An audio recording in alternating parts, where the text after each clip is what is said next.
Welcome to the Ask Brad Show. Be prepared to hear ideas, concepts, and strategies that may challenge the way you were taught to think about saving and investing for retirement. It's time to roll up our sleeves and get to it. And now, the host of the Ask Brad Show, here's Brad Williams. Today I have a special guest, and that is David McCurry. He's a partner in Brodowski & McCurry, and David's focus is estate planning. And today we're going to talk about what impact that the new tax bill is going to have on estate planning. Now, I want to clarify something for my listeners. A lot of people, when they hear that term estate planning, they think, well, I don't need to do that because that's just for the really rich. Well, that's not necessarily the case. If you have assets of any reasonable measure, then you need to be looking at estate planning to make sure those assets get passed to who you want them to go to in the most tax efficient way possible. So, David, again, I appreciate you coming on the show. We're going to talk about the Tax Cut and Job Act. So tell me what you get mainly from that new bill. What do you see happening?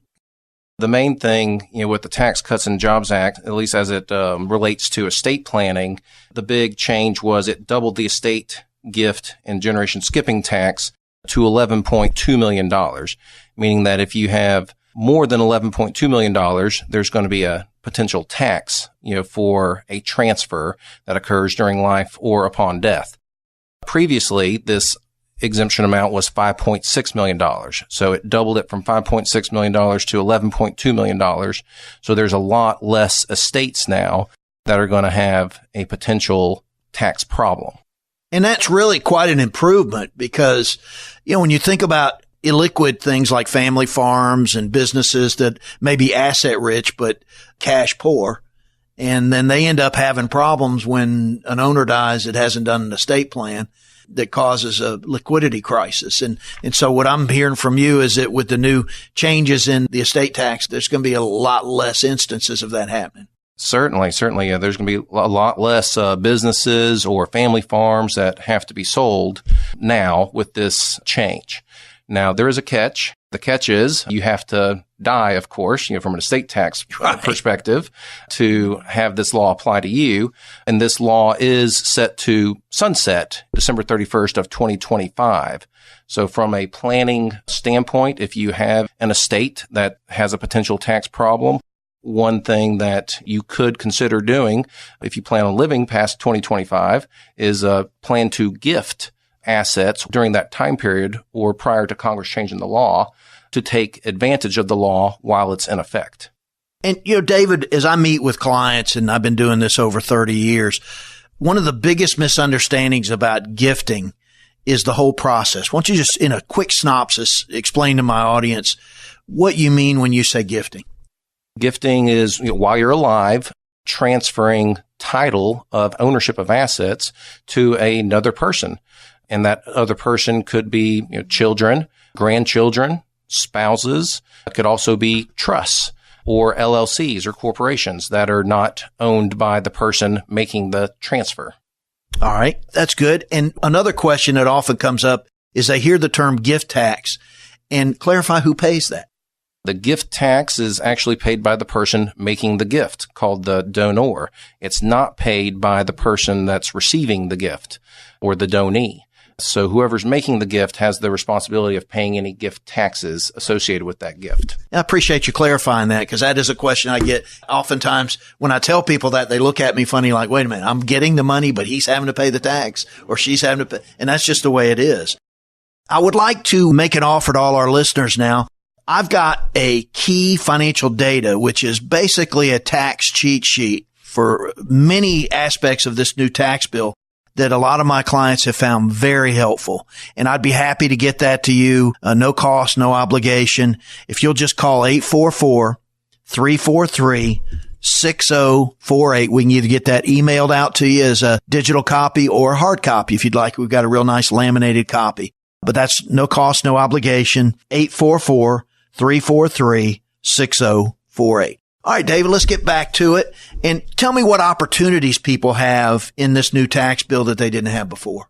Yeah, well, gifts is the main advantage for the larger estates. Making a gift while we have this $11.2 million exemption amount prior to the law expiring or Congress changing the law. And some people may be hesitant to make a gift of a large amount of money outright to children or to spouses. So there's ways that you can make gifts in a trust. One trust that comes to mind is a spousal lifetime access trust, where you make a transfer of assets for your spouse's benefit. And the spouse can use the assets that you've transferred, millions of dollars. Spouse can use those assets for his or her health, education, or maintenance. So it's there if it's needed for spouse's benefit, but you're also locking in the gift exemption amount, that large transfer of assets. You're taking advantage of the law while it's still the law. Okay. And so I guess where a good example to use would be it allows you to give that to the kids, but have spouse access to it for their maintenance. Certainly. Or the gift could be to spouse and kids, or just to kids, or just to spouse. Okay. It could be held in a trust as opposed to given outright to those individuals. So that way there's more control. The person making the gift can control the terms, of the access to the trust. And also it's protected. If you leave it in an irrevocable trust, there's some potential asset protection benefits of that gift. Assets held in trust may not be subject to a creditor that a person has if they're in a car wreck and sued. Sure. Or if they file bankruptcy, or if there's a divorce that occurs. For if a child marries somebody and they wind up in divorce court, assets can be more protected in a trust form as opposed to making the gift outright to the spouse or to the child. Yeah. And one question I get a lot is, on second marriages, they want to take care of their present spouse, but they don't want the money to go to that present spouse's children. They want it to go to their children, but they want to take care of their present spouse while they're alive.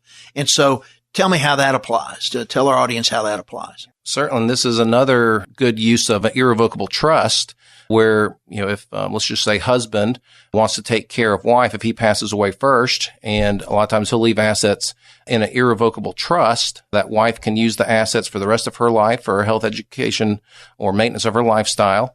And also if there's a house that's part of the trust. Okay. The husband can give the right to use and occupy that residence for the rest of a wife's life. That way, husband's children can't remove her from the house. She has a right to live there for the rest of her life. So husband takes care of wife during her lifetime.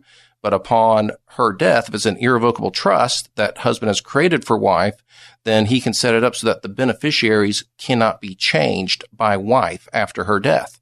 So husband can guarantee that whatever assets, the family house or the family farm that's in this trust, whatever monies are not used for supporting wife during her lifetime, it goes back to his kids from a previous marriage, as opposed to having wife have the potential to leave the assets to her kids. And divorce the original children from the whole deal. So certainly. And, that's one concern that I hear a lot from clients who are in second marriages is how do we adequately take care of existing spouse and make sure the money goes where they want. And this is where estate planning comes in, folks, is laying the details out with a qualified person such as yourself who can basically make a roadmap of how that works, right? Correct. Well, one thing we'd also like to offer folks is David's put together a free report about what the new Tax Cut and Job Act can mean to you from an estate planning purpose. And we'd like to get that out to you. We can send that digitally.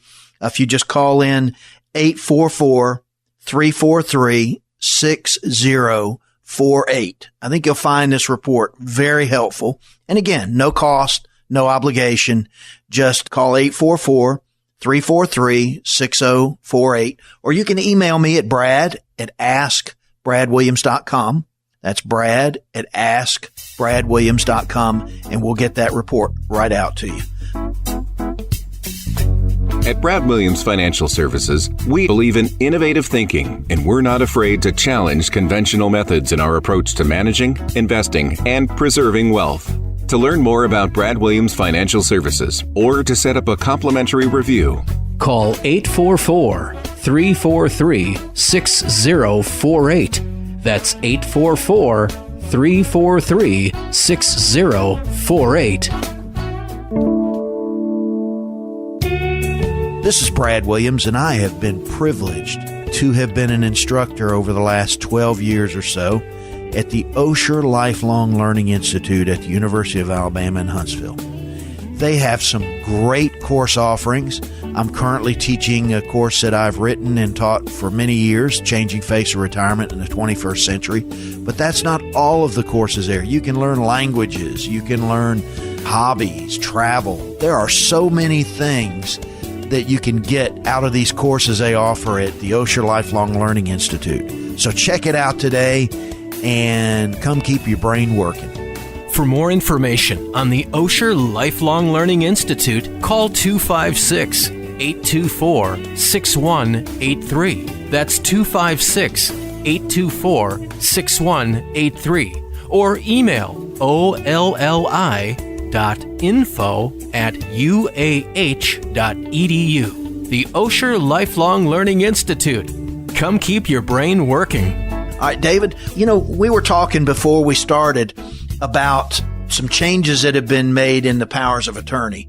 And that's probably, as much as estate planning, one of the critical issues of any when you've got assets and spouses and what to do and, being able to control what happens to you. So talk about some of the changes that have been made. Certainly. Yeah, a power of attorney is a document used to plan for incapacity. So if you're mentally unable to make decisions for yourself, you can appoint somebody to make those decisions for you. And a lot of clients that I meet with, they're a little shocked sometimes to find out that spouse does not have the authority to make financial decisions for an incapacitated spouse without the power of attorney. Right.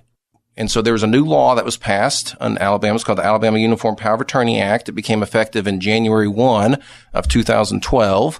And all powers of attorney created under this law, after January 1, 2012, have some advantages over previously created powers of attorney. It'd be a good reason to update if you don't have a newer version of this power of attorney. And one of the main benefits is under the old Power of Attorney Act, banks and third parties, if they were reluctant to accept a power of attorney, there's no penalty. There was nothing that you could really force them to accept a power of attorney. And a lot of our clients would run into issues with the bank not wanting to honor the power of attorney because it was more than 5 years old. Right. Or it didn't mention their company by name, or it wasn't created by their attorneys at their bank. It was whatever, make up your policy reason, right, not a law reason. And I've heard of that happening on numerous occasions. Mm-hmm. And so with the new act, you have a power of attorney and a bank is refusing to accept the power of attorney, you can now take the bank to court to get a court order that the bank accepts the power of attorney, and the bank has all the responsibility of paying the legal fees and court costs involved. So there's now a penalty. There's now a threat that you have. You can make the bank that if they don't honor the power of attorney, you're going to take them to court and they're going to have some dollars that come out of their pocket for not honoring a valid power of attorney. Sure. Okay. And that makes total sense because like I mentioned before, I've had instances that I became aware of where they tried to use a power of attorney at a financial institution and had all kinds of roadblocks put in front of them, mm-hmm. from outright refusal to having to jump through a bunch of hoops. Yep. And so that what you're saying is this new law is going to help smooth that out. Yes. Yeah. There'll be less hoops to jump through, and there have been less hoops to jump through from my experience with the new law because, once a bank or an investment company figures out that they have some liability, for not accepting a power of attorney, they are more cooperative from my experience. Okay. Well, that's great. That's great. And I think if my audience is getting anything, it's that planning in advance is really critically important because it's the old an ounce of prevention or a pound of cure. Having to clean up a mess of an estate that wasn't planned properly is a lot more work than setting up the proper tools like trusts and powers of attorneys. And it's not that trusts make sense for everybody, but they make sense for a lot. Would you agree with that? Certainly. We recommend, either a will, a last will and testament, or a revocable living trust as an alternate to a will-based plan.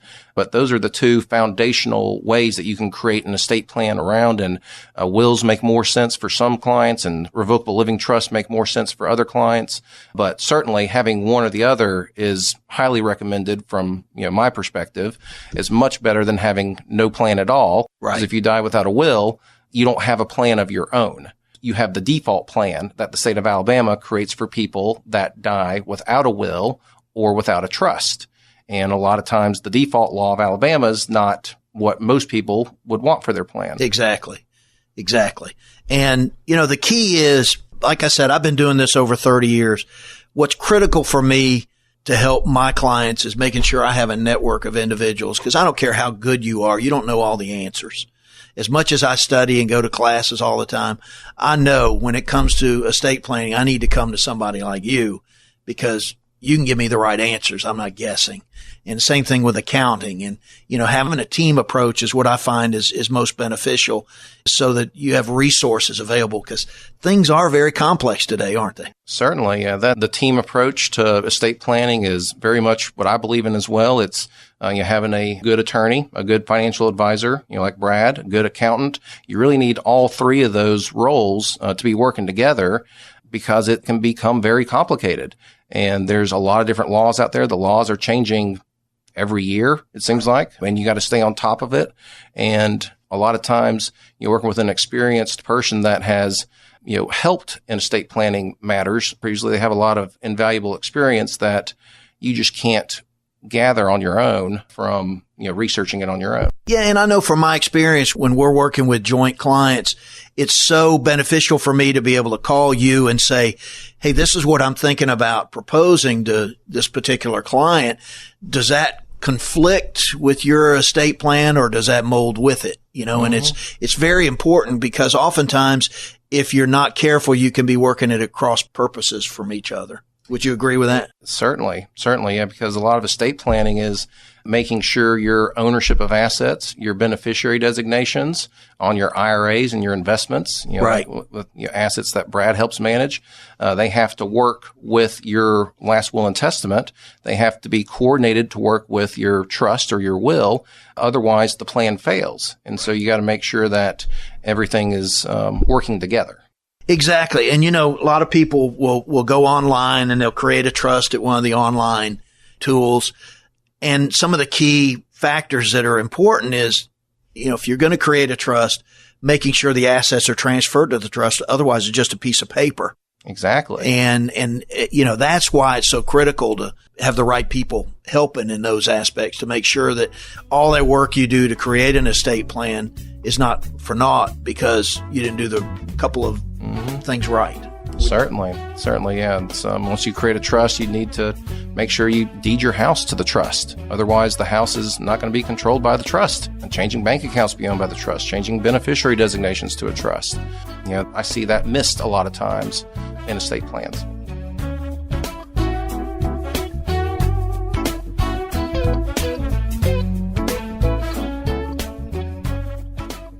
Are the gifts you plan to leave behind really safe? Learn how even the most generous plans for your assets you intend to bequeath can be undone by taxes, legal snags, healthcare costs, and other avoidable pitfalls. For your free commissioned report on estate planning, call 844-343-6048 or visit us online at askbradshow.com. Learn what you need to know about how to protect your estate against excessive taxes, how to spare loved ones the cost and headache of probate, and how to avoid the most common estate planning mistakes. For your free commissioned report on estate planning, call 844-343-6048. That's 844-343-6048. Or visit us online at askbradshow.com. That's askbradshow.com. Call now for your free report. Make sure the gifts you plan to leave behind will be safe.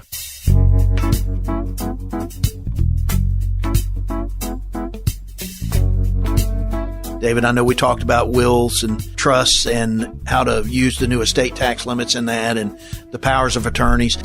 Let me ask you this, because a lot of people are sometimes unclear on this. So let's talk about, I know a lot of people who have done estate planning have credit shelter trusts. Talk about how the impact of that is. This kind of goes back to the Tax Cuts and Jobs Act, increasing the estate tax exemption to $11.2 million. Also, back in 2012, the American Taxpayer Relief Act created what's called portability now for estate planning purposes. And that means that spouses can now use the unused exemption amount that a deceased spouse did not use for estate tax purposes. So in essence, if you're a married couple, you now can shelter up to $22.4 million, right, as opposed to just $11.2 million. And that's because of portability, and you don't need a trust to make that happen. And so some of the things that we're doing for clients that have estate plans created prior to 2012, if they have older credit shelter trust or AB trust, what they're sometimes called, marital family trust, sometimes what they're called, they're no longer necessary to achieve a good estate tax result because we have such a high exemption now. Married couples, being able to protect $22.4 million. Okay. So the B trust or the credit shelter trust, they have a negative impact from a capital gains tax standpoint because whatever assets are in that credit shelter trust do not receive a step-up in basis upon the surviving spouse's death. So if we have appreciated real estate or appreciated stocks that are in this B trust or the credit shelter trust, and the second spouse passes away, the children, if the assets are sold, now have to pay capital gains tax where it's not necessary. And so those old credit shelter trusts and B trusts, we're modifying a lot of those trusts if assets are under the 11.2 or $22.4 million to plan for capital gains tax, since that's the more likely tax to have an effect than the estate tax. And what I'm hearing from you is something I already knew, but maybe our listeners are getting a good feeling for it. Is it just coming up with a plan, putting it in a binder and putting it on the shelf and expecting it to work 10 or 15 years, 20 years down the road, the same way as it was designed to when you first implemented it, is not really a good plan, is it? Certainly not. I always recommend, you plan for today. There's no guarantees, that you'll have tomorrow. And so plan for today. If you were to pass away today, where do you want your assets to go? What are the laws in effect now?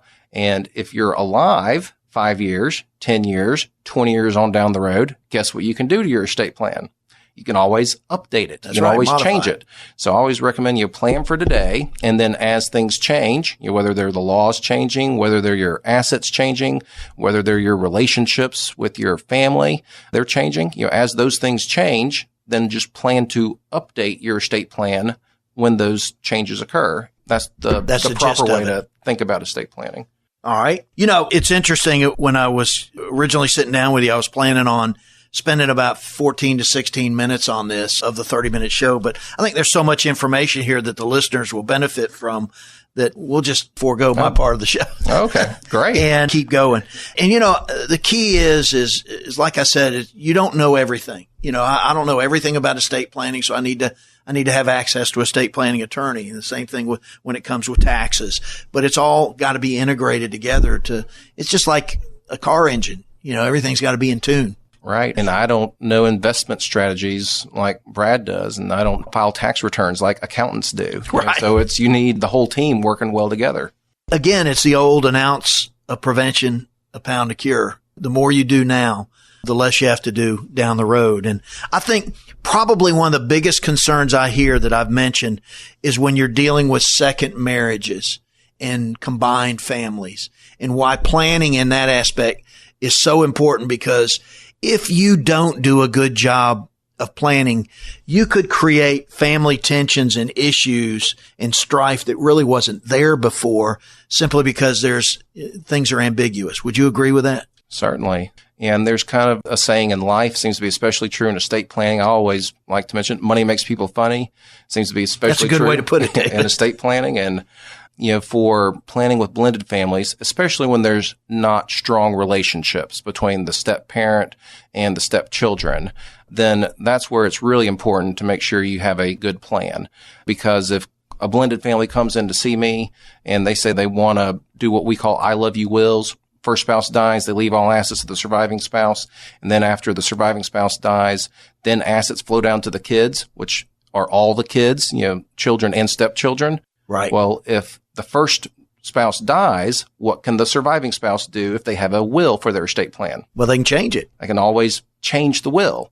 And so it's kind of the last spouse alive kind of controls where the estate plan and all the assets are going to flow. And if there's not strong relationships between step parents and step kids, then that's where, and I've had this happen many times in my practice, where the step parent comes in and, well, I don't have a strong relationship with the step kids anymore. After, husband died, after wife died, I just don't have a strong relationship, and I want to leave all the assets to the people I do have a strong relationship with, sure, which are their natural children. And that's exactly not what the first to die spouse wanted when they came in and met with me, but that's what happens sometimes. Well, David, I really appreciate you taking some time to come out here. And David's put together a free report about what the new Tax Cut and Job Act can mean to you from an estate planning purpose. And we'd like to get that out to you. We can send that digitally.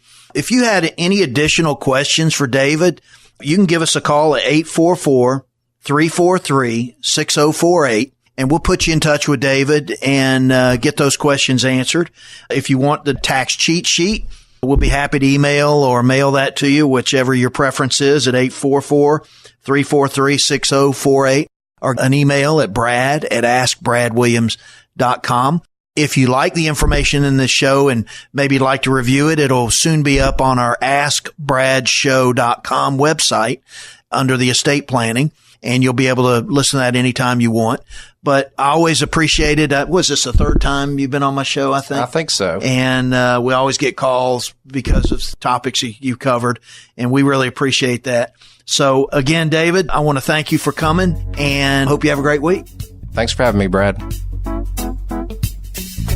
At Brad Williams Financial Services, we understand the struggles that families and business owners face today. We want to help you develop, implement, and monitor a strategy that's designed to address your personal objectives and individual situation. To learn more about Brad Williams Financial Services or to set up a complimentary review, call 844-343-6048. That's 844-343-6048. Taxes, taxes, taxes. It's not about how much you make. It's about how much you keep, especially in retirement, especially with a new tax law. Going forward, what will this mean for you and your taxes? Brad Williams has created a tax cheat sheet. It's a 2-page reference guide on the new tax bill and how it may affect you. For your free tax cheat sheet, give Brad a call at 844-343-6048.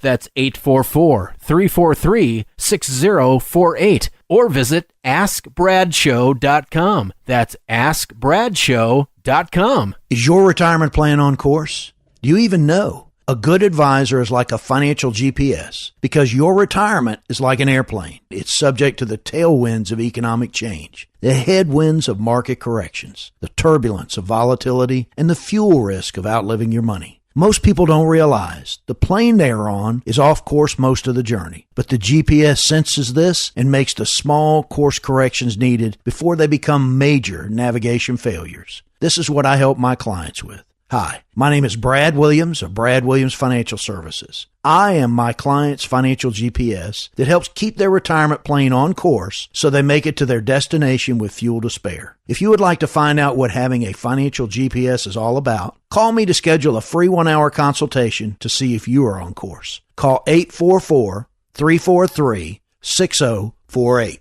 That's 844-343-6048.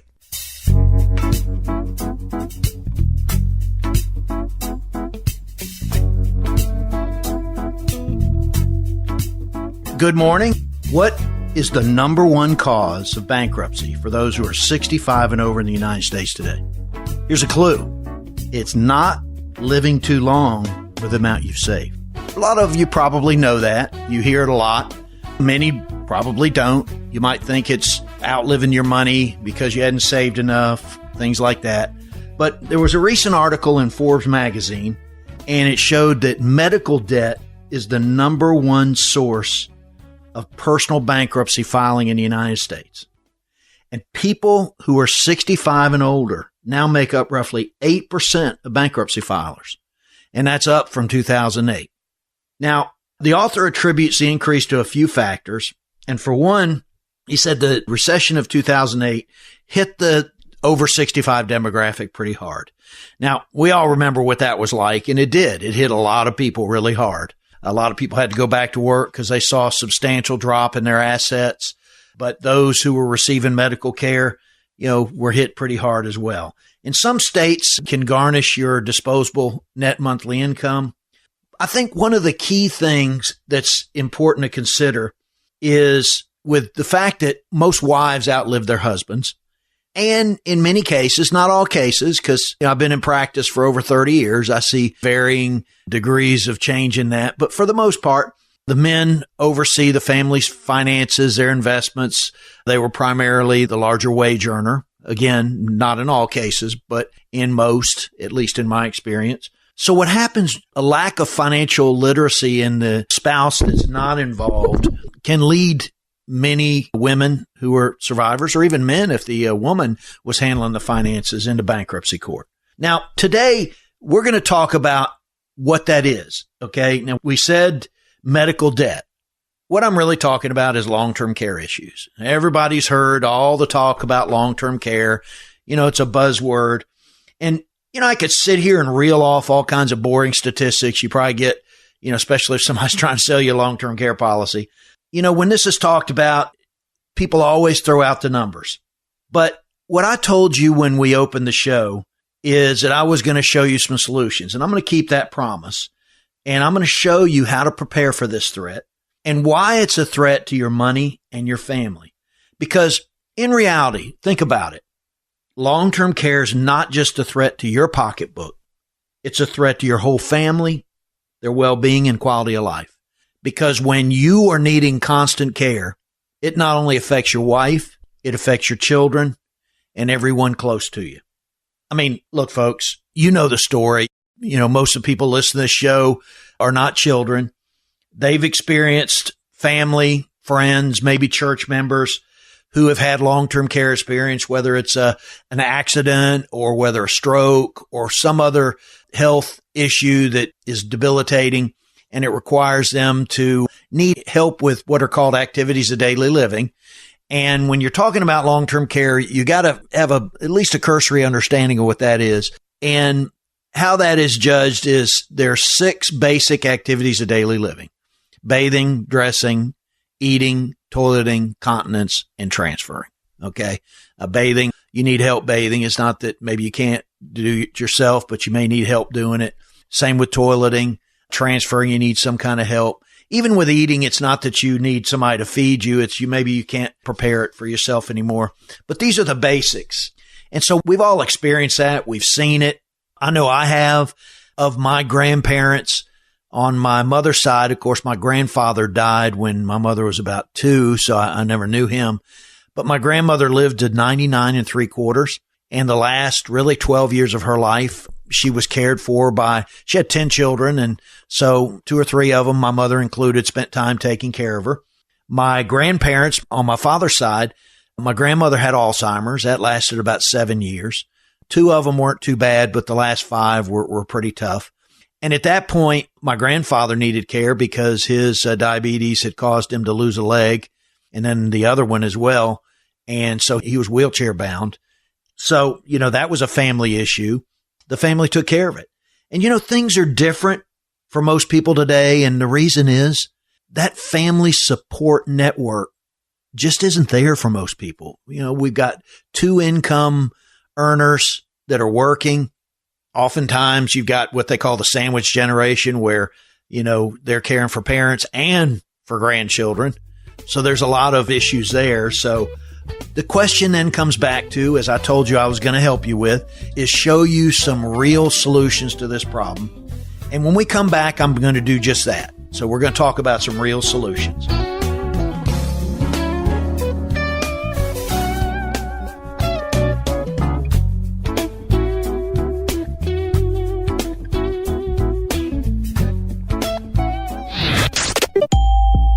Have you missed any of today's show? Would you like to listen to past shows? We've got you covered 24/7.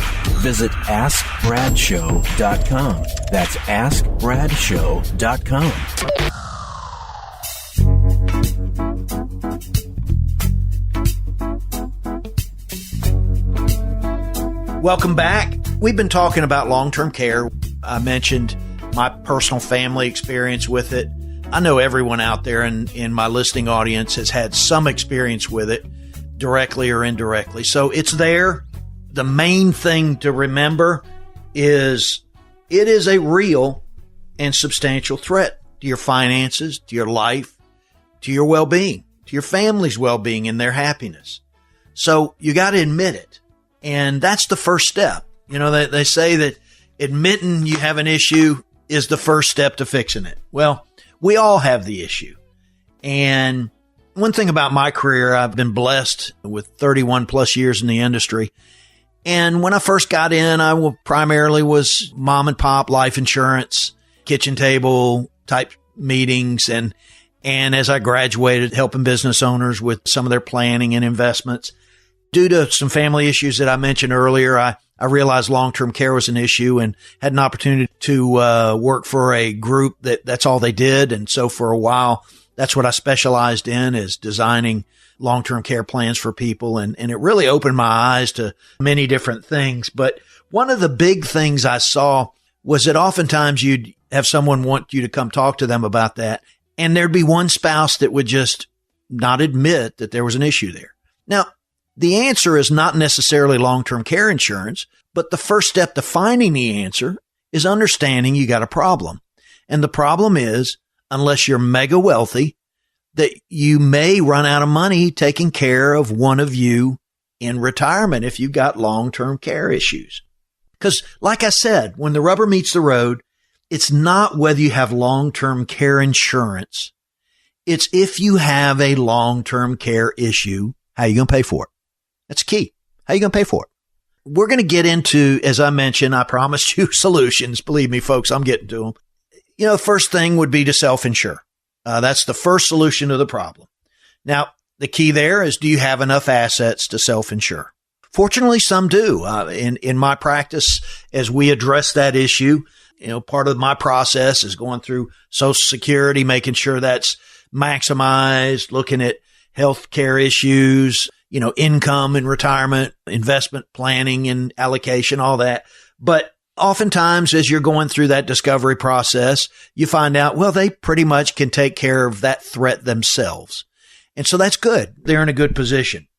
The problem is that's really a relatively small percentage of at least the people I've seen in my career. So the second way to pay for long-term care would, of course, be spend everything down and let the state pay for it. All right. And yeah, that's an option for some. Not a great plan, but it's out there. I mean, Medicaid's there waiting for a nursing home, although it pays very little for anything else. And you pretty much have to be broke. The spouse has got to spend, you know, I'm not going to get into all those details, but you got to spend down everything. And there's only a few assets a stay-at-home spouse can keep. In the state of Alabama, there are very few creative ways to get around that. In some states, the way their laws are written, you can do some, you know, Medicaid-friendly annuities and things like that to preserve assets. Not in Alabama, folks. We have a pretty strict Medicaid rules. And basically, it's a federally funded program, and then it's administered by the state and partially funded by the state. So the key is, do you want the state taking care of you? Because they're going to send you where they have an open bed. Again, this may be an option for some people. I remember back in my long-term care days, when that's all I did, I had one lady that called me. She lived in a modest apartment, and I went out and met with her, and she had a real fear of long-term care. She thought that was just the most terrible thing, and she didn't want to be subject to all those rules and what the state taking care of her, and she wanted to buy a long-term care policy. Well, quite frankly, she didn't have the assets to protect. So there was really no reason to get it except for controlling where she was going to get care. And her premiums would have really put a dent in her lifestyle. And I just flat out told her, ma'am, as much as you want this, you don't really need this because, you know, long-term care insurance is when you have something to protect, assets to protect. I said, as terrible as it sounds, your option is the state. And after a while, she agreed with me and we parted company friends. And, you know, that's the key, folks. It's not that somebody tells you, well, this solution's for you, but what is the right solution for you?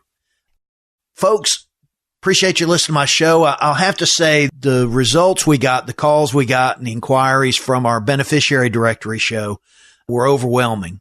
And so in view of that, we're going to extend that free offer. I've got some more books and workbooks. I've got 3 sets of a book and a workbook, $45 retail value on Amazon. It is a great tool for making sure your assets go to the places you want them to go to. Just give us a call, 844-343-6048. That's 844-343-6048. And we'll tell you how you can get your beneficiary directory and beneficiary directory workbook. Again, folks, a great tool. I use it in my practice. It really makes you think about things and plan in advance so you don't leave a mess for those who come after you.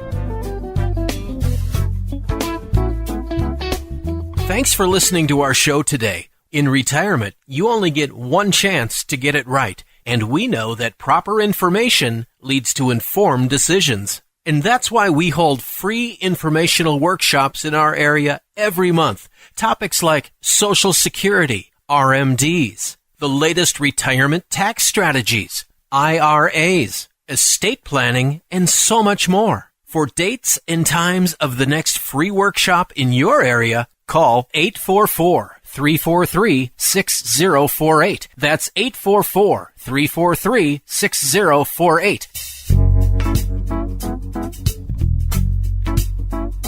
All right, now getting back into real life solutions.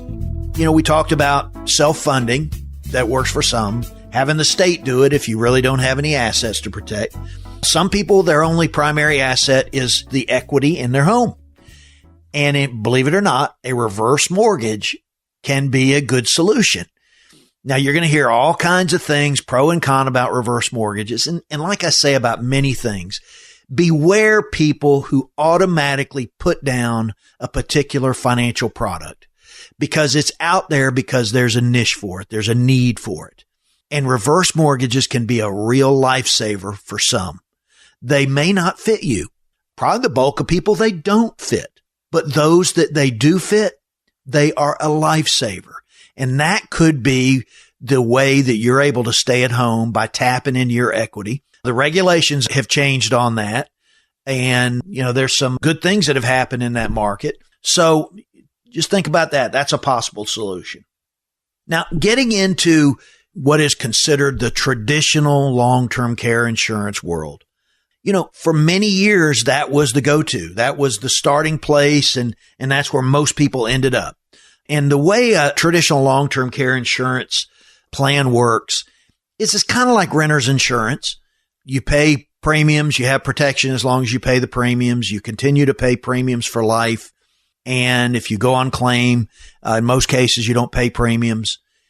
Some would say it's a little complicated. It's actually fairly simple. It's 4 primary things you look at: your daily or monthly benefit, which is the money you would get out of it in the event you had a covered health issue. You've got the benefit period, which is how long that would last. And it used to be you get it anywhere from 2 years to unlimited. Well, most companies don't even get anywhere close to unlimited plans anymore. But I was fortunate. I got one a long time ago, 20 years ago. But then you've got your elimination period, which is kind of like a deductible. It's usually a dollar amount or a time amount, like 30, 60, 90 days. And you pay for your own care until you get to that trigger, and then it pays. And then something else that can be added is an inflation factor, which will help keep your daily benefit or monthly benefit in line with today's costs as costs rise. So, you got your daily monthly benefit, your benefit period, your elimination period, and then, of course, an inflation factor.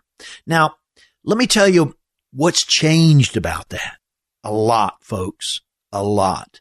Because not only did 2008 change the way you need to invest and allocate for retirement, it actually changed long-term care substantially.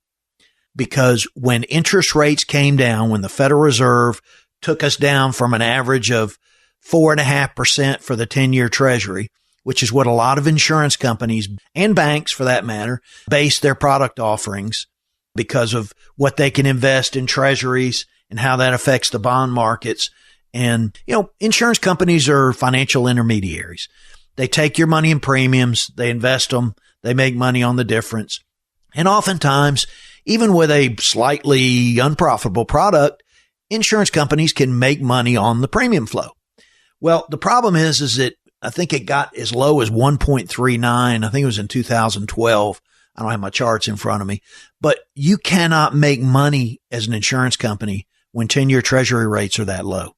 And so we saw a substantial downward pressure on insurance companies' profits in this line of business because there was no margin. They were losing money. You had claims that they probably had not actuarially done the right work on at that point. And so claims were higher than normal. And another big factor, which is kind of interesting, is that insurance companies will build in what's called a lapse rate to their products, which means that they know, after a certain period of time that a certain amount of people are going to drop their policy without ever having a claim. In the 6th year, they're going to have this, and they're pretty good at those type of computations. Well, what they're finding is that people weren't lapsing their policies in the numbers they expected. They recognized the need for that product and they kept their policies. So what did that mean? Well, we're going to talk about that when we get back to the break, and we're going to look at a couple other solutions and talk more about that. Hello, this is Brad Williams with Brad Williams Financial Services. Deciding when and how you retire is one of the most important financial decisions you'll ever make. Should you take a lump sum?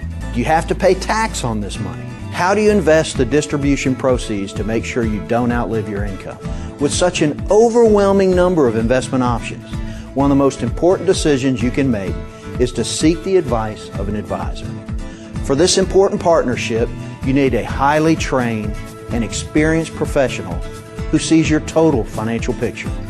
Someone who can help you define your life goals, establish the right financial plan, provide strategies focused on your needs, and help you stay on track. So if you or someone you know just retired or is thinking of retiring, give me a call today. I'll provide a tailor-made analysis of your retirement options at absolutely no obligation to you. Can you really afford to retire without knowing all the facts? Call 844-343-6048 or visit us online at askbradshow.com.